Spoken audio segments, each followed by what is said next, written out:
আকাশবাণী কলকাতা। জেলার চিঠি। নদিয়া থেকে পাঠিয়েছেন আমাদের সংবাদদাতা অনুপম মোদক। নদিয়া জেলার দোল উৎসব মানেই এক আধ্যাত্মিক এবং সাংস্কৃতিক মেলবন্ধন।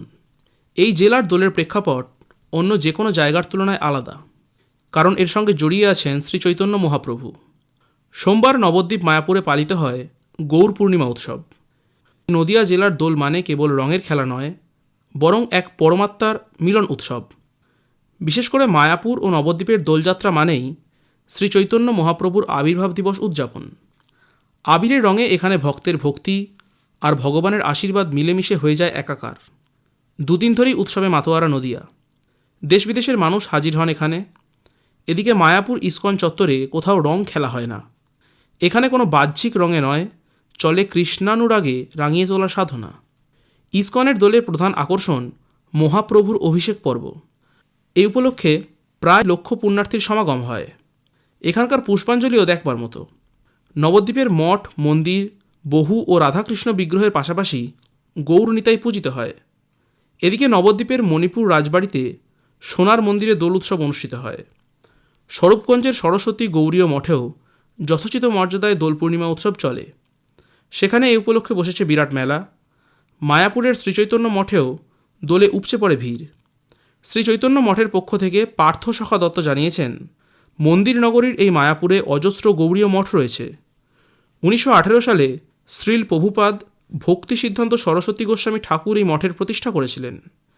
এই মঠের বহু শাখা বিভিন্ন প্রান্তে ছড়িয়ে রয়েছে। এদিকে নদিয়ার শান্তিপুরের দোল উৎসব নজর কাড়া। এখানকার রাস কালী পুজোর পরই বৃহত্তম উৎসব বলতে দোলকে বোঝায় অনেকেই। অনেকে আবার এই দোলকে রাসের পরই দ্বিতীয় বৃহত্তম উৎসব হিসেবে দাবি করে থাকেন।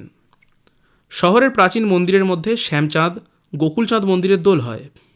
এখানে দোলে রং খেলার চল রয়েছে, আর রাধাকৃষ্ণ পুজোর পাশাপাশি গোপাল পুজোরও নগর পরিক্রমা দেখবার মতো।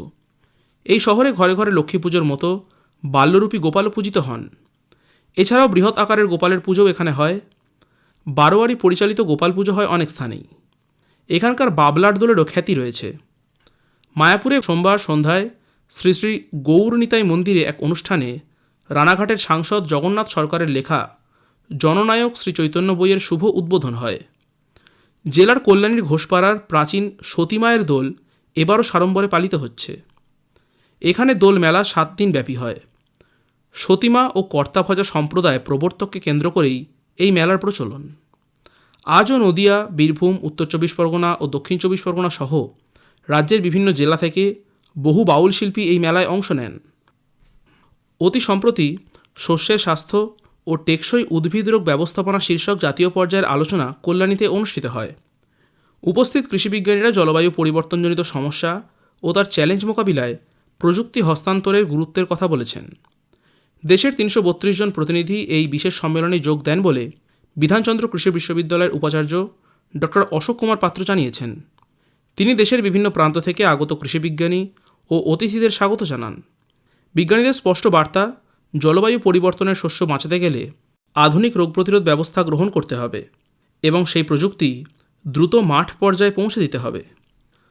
দিগনগর এলাকায় ঐতিহ্যবাহী রাঘবেশ্বর মন্দির যাওয়ার পথ এখন সৌর আলোয় ঝলমল করছে। ওই রাস্তায় আলো লাগানোর দাবি দীর্ঘদিনের। স্থানীয় মানুষজন ও দর্শনার্থীদের যাতায়াতে সমস্যার সম্মুখীন হতে হতো। এবার সেই সমস্যার স্থায়ী সমাধান হলো পরিবেশবান্ধব সৌর আলোর মাধ্যমে। এর ফলে সন্ধ্যার পর রাতেও নিরাপদে ও স্বচ্ছন্দে চলাচল সম্ভব হবে। পাশাপাশি ঐতিহাসিক এই মন্দির দর্শনে আসা পর্যটকদেরও সুবিধা হবে অনেকটাই। স্থানীয় বাসিন্দা গুরুপদ নাথ জানিয়েছেন, এই উদ্যোগ এলাকায় পর্যটন বৃদ্ধিতেও সহায়ক হবে। জেলার চিঠি শেষ হলো। নদিয়া থেকে পাঠিয়েছেন আমাদের সংবাদদাতা অনুপম মোদক।